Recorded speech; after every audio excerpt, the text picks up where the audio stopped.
Bon, aujourd'hui, je t'embarque avec moi. On a un petit peu d'entretien à faire sur la Golf. Rien de bien méchant. J'ai le contrôle technique dans 15 jours. On a les combinés avant à changer. Parce que j'ai toujours un claquement dans le train avant. J'ai beau avoir changé les coupelles au moins 3 fois, je crois que j'ai fait 2 montages en Golf 2 avec les coupelles. Bon, ça s'est remis à claquer quelques semaines après. Troisième montage, je suis passé sur un montage de Golf 3 avec des roulements renforcés. Des mâles, je crois. Je vais te montrer. J'ai la ref ici. Bon, le claquement c'est vachement atténué, mais c'est toujours pas ça, il y a toujours un petit claquement. Donc je pense que cette fois, à force d'avoir tout changé et d'avoir un train neuf, ça doit venir de mes combinés. Parce que j'ai des combinés un peu de merde, ils doivent être morts, et en plus j'ai pas les ressorts de compensation. Et sans ça, j'ai peur que les ressorts se mettent à claquer au niveau de la coupelle ici dans les bosses. On change les combinés. Le seul souci, ça fait chier. J'ai fait un para il y a pas très longtemps. Du coup, à changer les combinés, je vais tout foirer. Je vais te montrer comment je fais un petit peu. En espérant que ça fonctionne. On va tester. Je serai tout seul cette fois. Fifi sera pas là. Il est chez lui au chaud. Il va pas se taper 1 heure de route juste pour changer de combinés. En plus des combinés, j'ai un problème de dégivrage arrière. On va s'occuper de voir ce que c'est. Voir si c'est un fusible, le relais ou les fils dans l'accordéon du coffre quand tu l'ouvres qui est mort. Et puis voilà. Bon allez, pour commencer, on va déjà prendre la mesure. La hauteur de caisse à l'avant.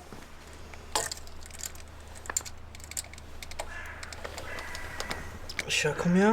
56. Côté conducteur. Ouais, 56. De quelques millimètres plus bas. Ensuite, pour pas oublier, avec la mémoire de poisson rouge, on note ça. Ah.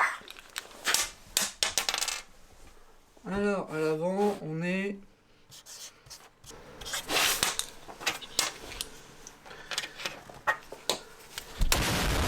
Allez, on démonte.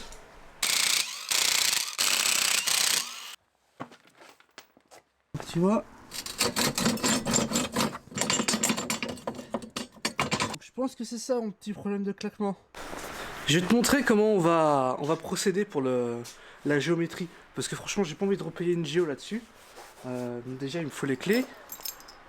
On va mettre le volant droit, la base. Ensuite, tu prends une application pour faire le niveau. Et on va essayer de prendre une mesure de carrossage avec... On voit ça si c'est pas beau. Ouais, sauf que j'ai ma coque qui m'emmerde. Voilà. Alors j'ai pris que l'angle de carrossage parce que théoriquement je suis pas censé toucher à la direction. Donc le parallélisme est pas censé bouger. Mais bon, avec des combinés de merde comme ça à 200 balles, je sais pas. On verra. On verra si ça se roule droit ou pas. J'aurai la surprise. Allez, on continue.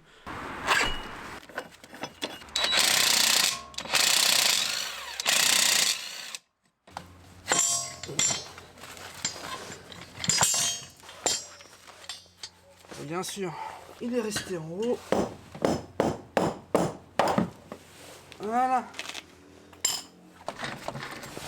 J'ai jamais rien compris à ces systèmes de suspension de merde là, de coupelles. On peut pas avoir des coupelles avec les 3 points là, comme les BM. Le truc c'est si je mets la coupelle avant et que je mets l'écrou comme ça, et si je serre à fond, ça va passer à travers. Et quand je passe à travers, et ben c'est comme si que j'avais finalement le montage comme ça. Complètement pourri. Le bon sens voudrait que je le mette comme ça. Ça c'est la partie qui va dans la tour McPherson. Puis ensuite que je serre. Parce que finalement, le petit espace qui serait là serait pour compenser la taille qu'il y a ici là. On va réessayer un coup. Je me suis peut-être foiré la dernière fois. Quand les problèmes viennent pas tout seuls, j'ai perdu ma douille de 22 longues. Du coup, celle-là rentre pas là-dedans pour pouvoir serrer. Avec ça, c'est la merde. La seule clé que j'ai trouvée, c'est une clé à bougie. Mais forcément, elle n'est pas percée pour pouvoir mettre la clé à laine là-dedans. Bon, vu que je peux pas mettre de clé ici, on va faire un truc qui est vraiment pas conseillé. Ah ouais, t'as bien vu.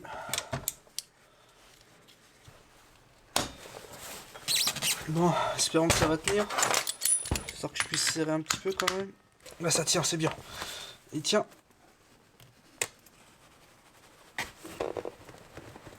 Voilà. Bon, on va essayer ce montage là. Ça a l'air pas trop mal. Et comme je te dis, regarde. Là, je suis sûr si je force un peu sur ça, tout sort.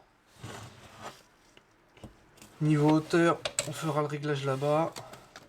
J'aurais peut-être dû enlever la butée. Allez, on remonte.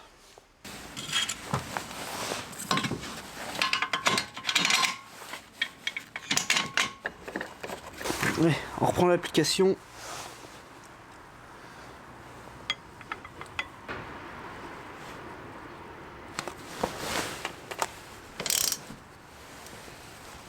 Clic, clic, clic, clic. Alors la clé dynamométrique fait partie des essentiels. No, God! Je t'épargne le montage du deuxième combiné. On va skipper. Bon, ça fait une demi-heure que je me bats pour faire des réglages sur la bagnole. Bon, ce que je t'ai dit en début de vidéo, en fait, c'était de la grosse connerie, de la grosse merde. Utiliser l'application pour essayer de faire de récupérer un petit peu des cotes ou quoi que ce soit, ça ne marche absolument pas. J'arrive pas du tout à retrouver les mêmes valeurs. Et puis quand je t'ai dit que ça modifiait pas le parallélisme, bah pareil, j'ai dit de la merde. Je vais te montrer un petit peu pourquoi. Les amortisseurs ici, taille trop houblon. Ce qui te permet de régler la jambe de force avec un carrossage comme ça. T'as un point fixe en haut, t'as le point fixe en bas de la rotule de suspension, et t'as le point fixe de la rotule de direction. Tu prends la rotule de direction ici, la rotule de suspension, tu traces un axe comme ça, ce qui fait, on va dire, l'axe de réglage. Et du coup, avec cet axe-là, tu reprends sa perpendiculaire qui est comme ça. Quand tu fais le réglage, comme ça, tu modifies le carrossage, mais tu modifies aussi le parallélisme légèrement. Donc, on fait au pifomètre, on va faire un essai, on va voir ce que ça donne, en espérant que ça roule droit et que ça soit pas trop dégueulasse pour que ça me flingue les pneus. Et je ferai le réglage de parallélisme avant d'aller au contrôle technique. Bon, le pifomètre pour la hauteur, il a pas du tout marché. J'ai pris les mesures, donc au début, rappelez-vous, on était à 56 de hauteur par rapport à l'aile et au sol. Et là, je suis à 54 et vous pouvez constater.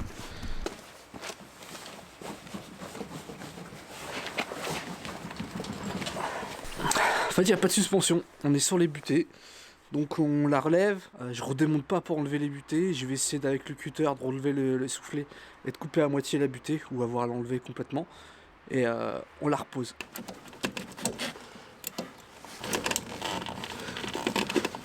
One eternity later.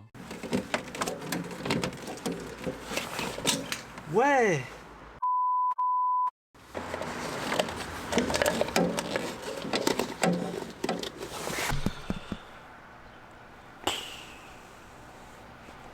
Je me suis jamais autant fait chier pour mettre des combinés filetés. Franchement là, la merde. Hein. Donc je la repose au sol, on fait la hauteur et on va essayer.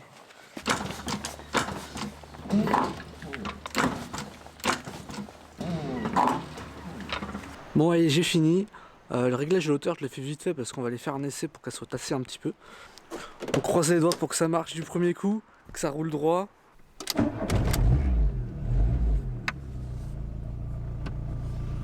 Oh, c'est beau quand ça démarre tout seul comme ça là. Allez, let's go.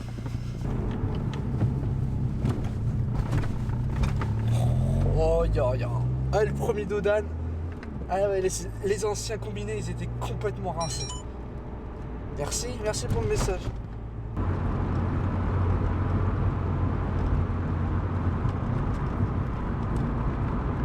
Donc, résultat de l'essai routier, bah, ça va pas trop mal. La voiture roule droit, le volant est un petit peu incliné, mais rien de bien grave. On corrigera ça avec le parallélisme. La voiture tire pas, les suspensions, le comportement est beaucoup mieux. Les anciens combinés, ils étaient complètement cuits et on a bien fait de les changer. Donc, tout bénef, ça roule droit, le comportement est mieux et il n'y a plus de bruit. Problème résolu. Et les ressorts se baladent plus, donc pour le contrôle technique, pas de problème. Donc train avant, c'est ok, j'ai vérifié les plaquettes, c'est tout bon. Les rotules, il n'y a pas de jeu. Tout est propre, hein. De toute façon, la voiture, j'ai refait le moteur et le train avant il y a à peu près un an. Elle a fait 10 000 km entre temps, rien de bien méchant. On va continuer. On va faire le Komodo, le faux contact de clignotant. On va le démonter, on va voir s'il y a moyen de réparer un truc ou s'il faut le changer. J'en ai un en rab qui traîne quelque part, donc on va voir. Et si on a le temps, si la lumière nous le permet, parce que le soleil commence déjà à se coucher, on fera le dégivrage arrière, voir si c'est un problème de continuité, de fil cassé dans l'accordéon du coffre, ou un problème de fusible, ou de relais, ou de bouton. Enfin, problème électrique. On va checker ça.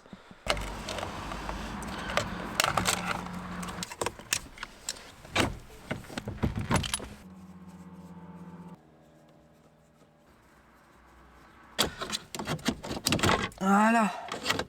Alors j'ai un clips ici, un clips là, le troisième.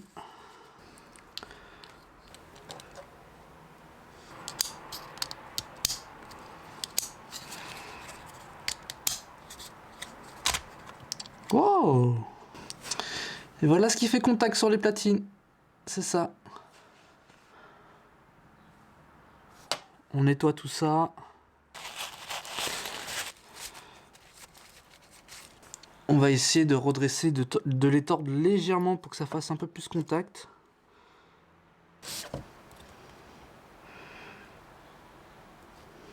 Regarde.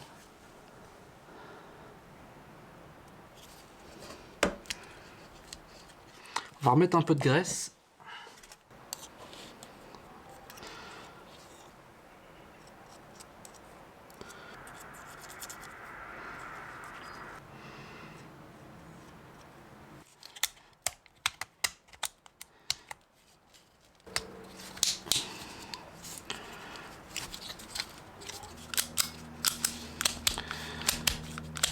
Tout a l'air good. On va remonter et on va voir ça.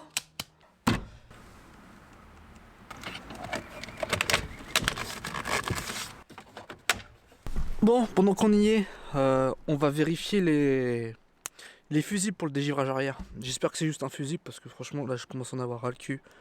Et puis j'ai plus de batterie dans la caméra. Alors dégivrage. Tac tac, dégivrage arrière. 9. Le 9 il est là. C'est un fusible de 20 ça. Cool, c'est le fusible qui est mort. Allez, on change.